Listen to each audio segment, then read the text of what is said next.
Assalamualaikum warahmatullahi wabarakatuh. Salam kenal para guru hebat.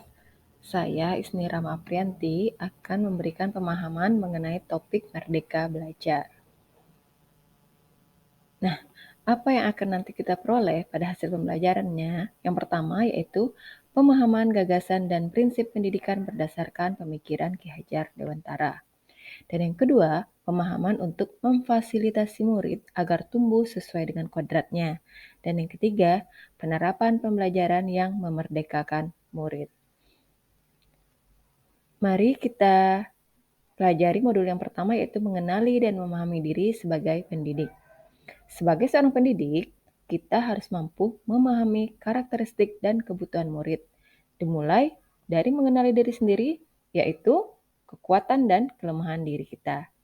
Nah, menurut Ki Hajar Dewantara, manusia yang merdeka adalah manusia yang bersandar pada kekuatan sendiri, baik lahir maupun batin, dan tidak bergantung pada orang lain. Lanjut kita ke modul yang kedua, yaitu mendidik dan mengajar. Sebagai seorang pendidik, biasanya banyak yang masih bingung apa itu pendidikan dan apa itu pengajaran. Nah, mari kita bedakan antara keduanya. Pengajaran adalah suatu cara menyampaikan ilmu atau manfaat bagi hidup anak-anak secara lahir maupun batin. Sedangkan pendidikan adalah tempat menaburkan benih-benih kebudayaan yang hidup dalam masyarakat sekaligus sebagai instrumen tumbuhnya unsur peradaban. Nah, poin yang keempat pada modul mendidik dan mengajar yaitu seorang pendidik kita harus memahami bahwa mendidik adalah menuntun segala kodrat yang ada pada murid agar mereka dapat mencapai keselamatan dan kebahagiaan. Pendidikan tidak hanya berbentuk pengajaran yang memberikan pengetahuan saja kepada murid, tetapi juga mendidik keterampilan berpikir, mengembangkan kecerdasan batin, dan nanti pada akhirnya murid dapat melancarkan hidupnya untuk mencapai keselamatan dan kebahagiaan.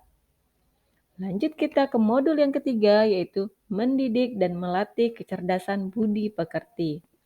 Nah, para bapak guru yang hebat, budi pekerti atau watak manusia terbagi menjadi dua bagian, yaitu bagian biologis dan bagian intelligible. Nah, apa itu bagian biologi? Bagian biologis merupakan segala sesuatu yang berkaitan dengan perasaan dan jiwa manusia. Nah, bagian ini itu bersifat menetap dan tidak dapat berubah. Sedangkan yang kedua yaitu bagian intelligible. Nah, bagian ini merupakan kecakapan dan keterampilan pikir manusia dalam menyerap pengetahuan. Untuk bagian intelligible ini bersifat tidak menetap dan dapat berubah-ubah. Nah, proses pendidikan menyebabkan budi pekerti murid dapat tumbuh dan berkembang sehingga mampu mengendalikan tabiat asli dan watak biologis yang tidak baik menjadi tersamar. Kemudian menebalkan watak baik murid yang akan mewujudkan manusia yang berkepribadian dan berbudi pekerti yang baik. Selanjutnya yaitu modul yang terakhir yaitu modul yang kelima, pendidikan yang mengantarkan keselamatan dan kebahagiaan. Bapak Ibu guru hebat, pendidikan memiliki fungsi mengantarkan murid-murid menjadi manusia yang merdeka, selamat, dan bahagia. Seorang pendidik harus membantu mengantarkan murid untuk merdeka atas dirinya sendiri supaya mampu memelihara dan menjaga bangsa dan alamnya. Nah, kemerdekaan murid dalam belajar merupakan kunci utama untuk mencapai tujuan pendidikan.